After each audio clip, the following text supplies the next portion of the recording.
Mason-Dixon, that's the place I long to be. When the cotton grows and the Swanee flows, that's home sweet home to me.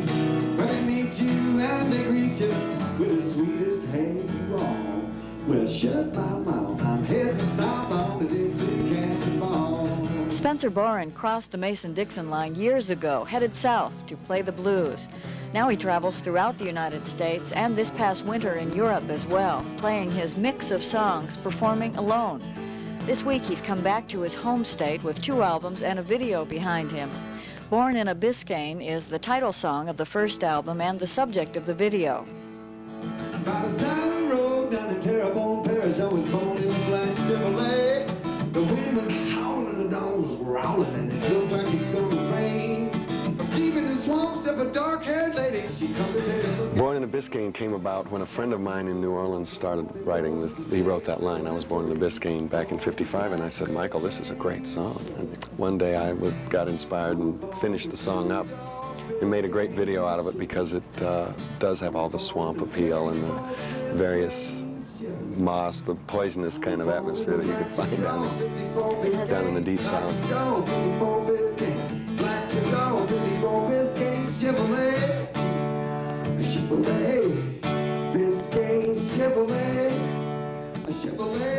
I like blues because it tells a story, a basic human story about things that most anyone could relate to, love, just things that happen in their life. Blues keeps on fooling with my weary head. Cocaine couldn't numb the pain, I'd be better off dead. And I'll never get out of these blues alive. I'll never get out of these blues alive. I'll never get out of these blues alive. Never get out of these blues alive.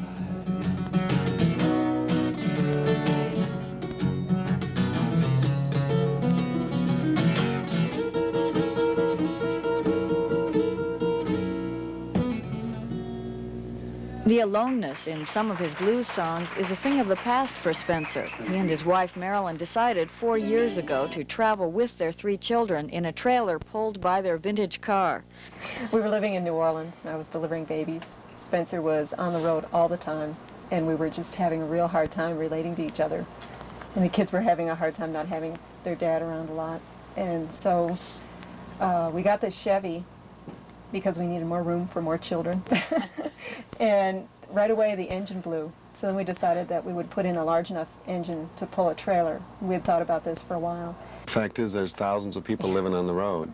And I don't think that most Americans are aware of it particularly, but there's lots of people in the circus, there's rodeo people, there's various... retirees. Well, there's, oh, it's incredible how many of them live on the road. But there's plenty of people who lead quite normal lives. They just happen to be transient. That's the way that they live.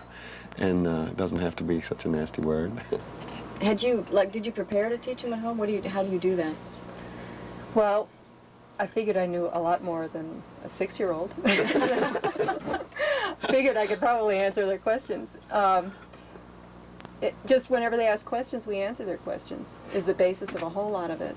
And that takes us to the library sometimes, or pursuing things in more depth. Or another thing that we do is, as we pass through different areas of the country, then we talk about that, the history and the geography. So they get that covered real well. The boys both read. They've known how to read for a while now. And so that gives them a lot of freedom to pursue things that they're interested in, too. You get tired of having your brother and sister so close at hand? You do? Well, what do you do when that happens? You can go outside, right? I take a bike ride. So you have your bike with you? Or I spend the night at somebody else's house. That's probably... What's it like being a car and trailer mechanic? This must have become a greater part of your life than it used to be. I actually enjoy doing the mechanics to a degree. The only thing I would change would be to allow myself to plan the breakdowns. Well, sometimes, you know, oddly enough, a lot of times the breakdowns are lead-ins to really extremely good experiences. A lot of the people that end up helping you out become people that you want to know and that you get to know. It makes you strong. I like the fact that we don't always know what's going to happen. It keeps us fresh, keeps us ready. And then when there's a period of time when we don't have breakdowns for a while, it's really a treat. It's just, you just incorporate it in your life. If we owned a house, there would be problems there too. We don't have those problems. I don't have to mow the lawn, so I've got a certain amount of time there that I save. There's a lot of things that, the trade-off in any life, I think, if you lead a unusual lifestyle, you'll trade off certain things for other things. And what we have is mobility, which we all like, and we have each other, which is unusual for a musician to have a family and to also be able to be on the road. It's the best of both worlds for me. They live this life for fun and to be together. Spencer's goal is not to become successful enough to quit traveling. The live performances for small and large crowds are important to him. I can't even imagine having a big house in Hollywood Hills and having people call me to come down to the recording session. What I do is much more connected to a basic human life. I don't think my goals certainly aren't stardom. I don't think the music I play reflects that sort of a goal anyway. My audience, I expect more from my audience than most people do.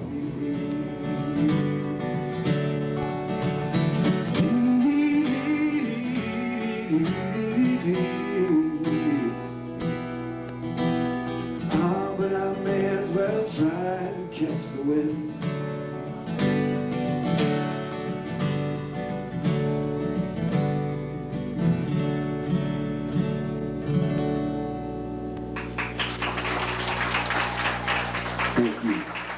Guitar is called a national resophonic steel-bodied guitar, and it was made in the late 1920s. Before electric guitars came out, this guitar was an option for musicians who played in loud rooms, because they're very much louder than a wooden guitar. And most of the blues singers in the South, Mississippi and Alabama blues singers, who are the original practitioners of this form, used these guitars because of the raucous kind of places that they played in.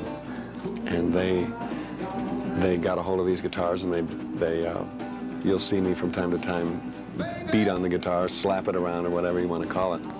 And it's the sort of entertainment that people had in these dirt road towns in Mississippi. They would get these wild guys who could come in and just put on a show with one of these guitars. They'd ride them around the block and stand on them and do all these things that seemed to be so new in rock and roll business, but these cats were doing it years ago.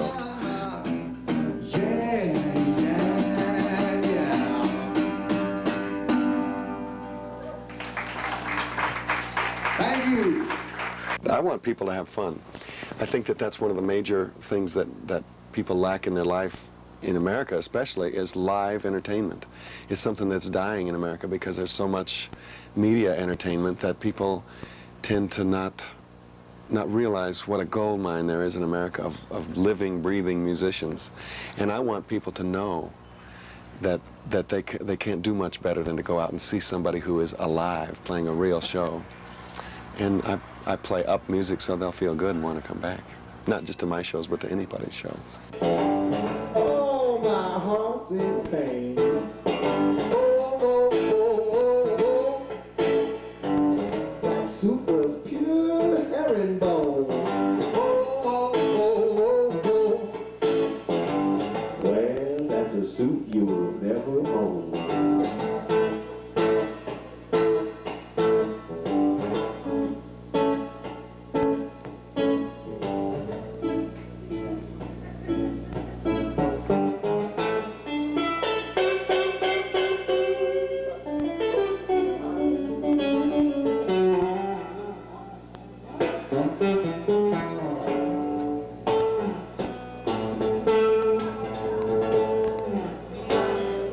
That's a soup you'll never own.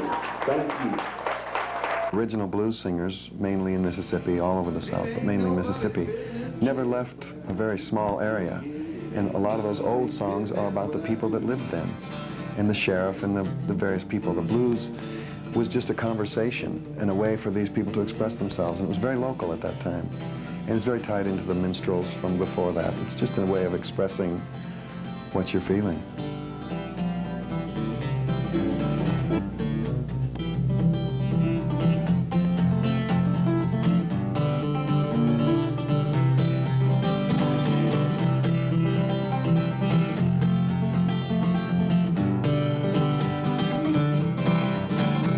Now I'm going up to Little Rock, Arkansas, gonna carve my niches in the church house door. It ain't nobody's business if I do.